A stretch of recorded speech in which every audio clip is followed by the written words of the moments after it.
বোনকে মারো মারো, দত্তকে মারো মারো।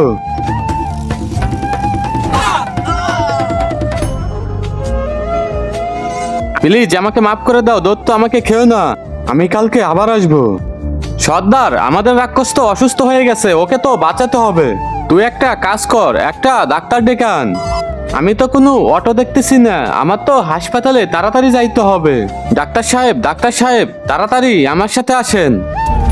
ওর অনেক রক্ত বের হয়ে গেছে, ওকে অনেক রক্ত দিতে হবে। তাহলে দিয়ে দাও। হাসপাতাল অনেক দূরে, যতক্ষণে আমি রক্ত নিয়ে আসবো ততক্ষণে সে মারা যাবে। তাইলে আমাদের রক্ত দাও।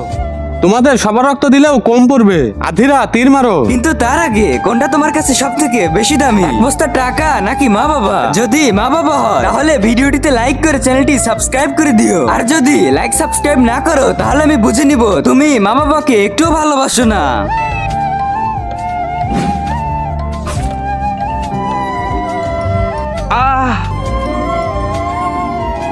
আবে, এটা কি করছিস? আপনিই তো বলছেন আমাদের রাক্ষসের রক্ত লাগবে, তাই তো সে আপনার রক্ত খাচ্ছে। আবে শালা, তাই বলে এইভাবে রক্ত খাবে?